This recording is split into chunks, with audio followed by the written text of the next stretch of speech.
you get a beer, and it's going to be, you're going to have to catch me wherever I'm hiding at the party tonight, and I'm going to have to remember who I've given the beer to, because otherwise I think I'm going to be really out of pocket, especially if I drink too much.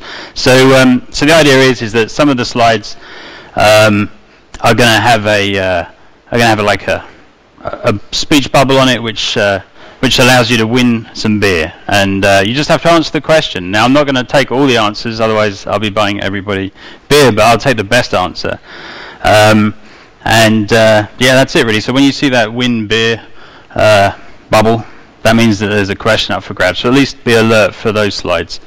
So the goal of this talk is, it's not very technical. It's actually really high level, and it's kind of funny for me because my day job is breaking into things and doing incident response.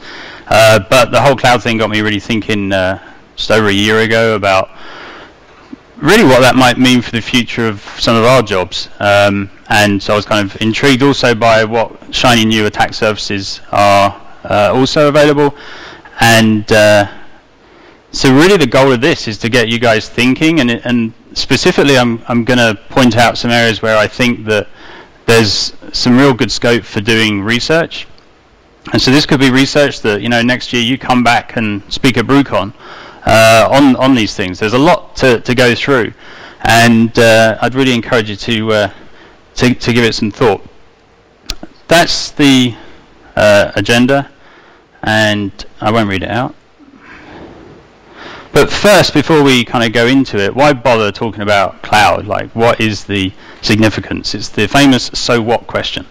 So a couple of slides before we get into the more interesting stuff. Our business leaders, in this case the CFO view, they're interested in that right-hand column that, notably at the very bottom right on the balance sheet, if you're paying for cloud services rather than purchasing equipment to run in your own data center, then nothing appears on your balance sheet, which is kind of, you know, good for certain people that want to invest in your company, maybe.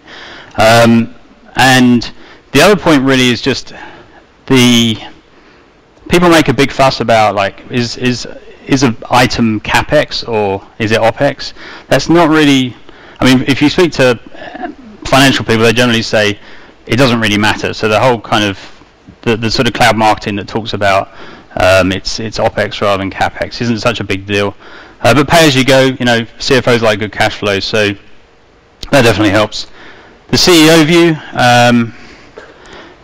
the CEO looks at it from an agility point of view. So cloud doesn't necessarily save you money, and the CFO knows that. But the CEO is interested in being able to execute faster. And what do we mean by that? Well, everything's super competitive these days. Everything's down to a niche, and so our employers are battling in markets where they want to be first. And they go and speak to their IT team, and the IT team says, yeah, 4 weeks to provision that server that you need. And then they read about, you know, Amazon EC2, and they can have someone provision a server within a few minutes. And suddenly these guys are thinking agility, and that's the big word with cloud. So that's the sort of senior management view. The downside, of course, just with anything, but especially with cloud juice, is if you drink too much cloud juice, you have a very familiar feeling, at least it was to me when I was a student, and you tend to sort of see things slightly differently. And the realistic view on cloud is that very few established companies that have any kind of data center will be jumping both feet into cloud computing. So they may well look at certain workloads that they run and look to see which ones of those might be suitable for putting into some kind of public cloud or private cloud, and I'll talk about those in a minute.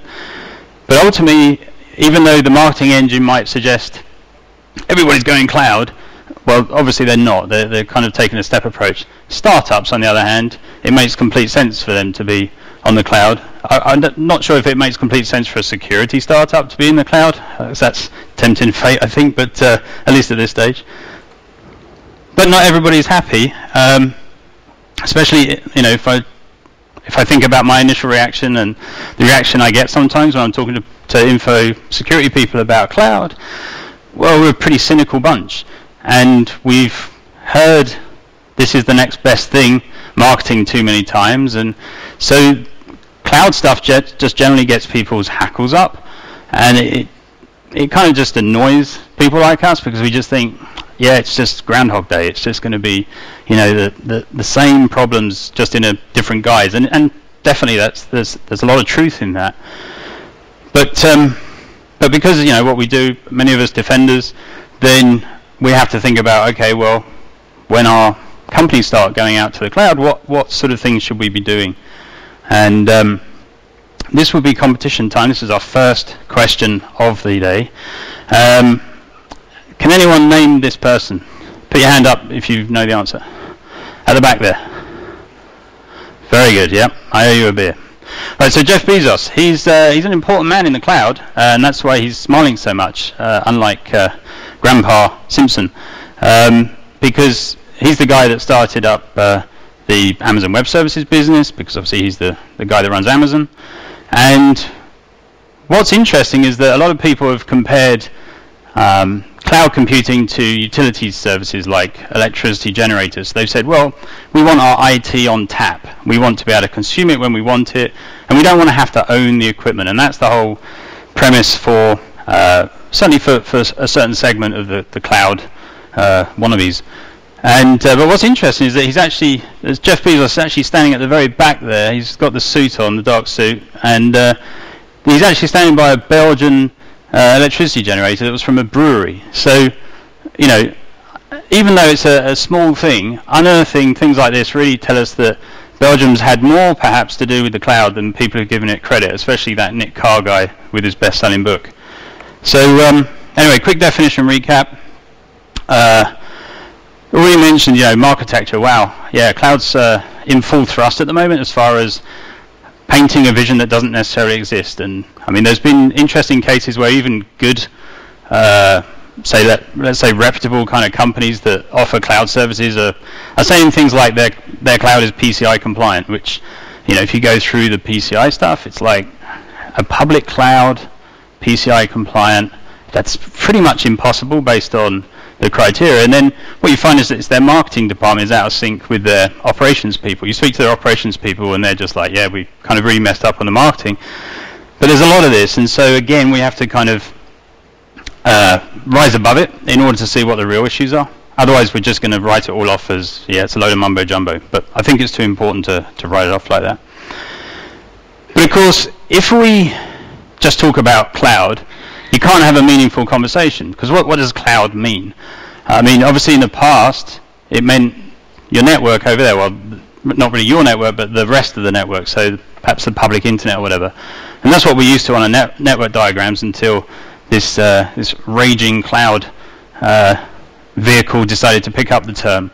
And the problem is that if you talk, if you walk into a Belgian bar and say this, I mean, who here is from Belgium?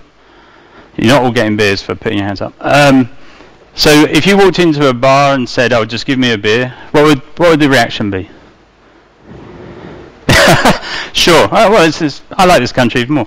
But the reaction would be like, well, what kind of beer? Because you're in a country that loves beer and they know how to do beer. And so if you walk in, you sound like a bit of an idiot. And the same is true of cloud, because when we talk about cloud, you can't have a meaningful conversation about a word that's like cloud. Yeah, because it's just so damn fuzzy, it's ambiguous. What are we talking about?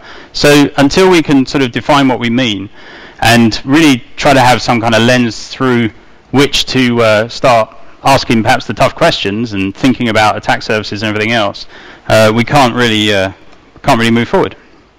So would somebody like to tell me what this authentic Trappist product seal is all about? Why did this come about? Now, there's lots of people from this country here, so quality. But what was happening? What was happening in the market that meant they came up with this? Fakes. So everybody was claiming that they were making Trappist beer. So, right, you get a beer for that. So the thing here is that just like the Trappists had to effectively kind of define what Trappist beer was, so what does that really mean? It's the same with the cloud providers, and at the moment they're doing a really bad job of it because they've all got slightly different definitions. But that's because it's so young. But in 2 years' time, I think we'll see certified clouds.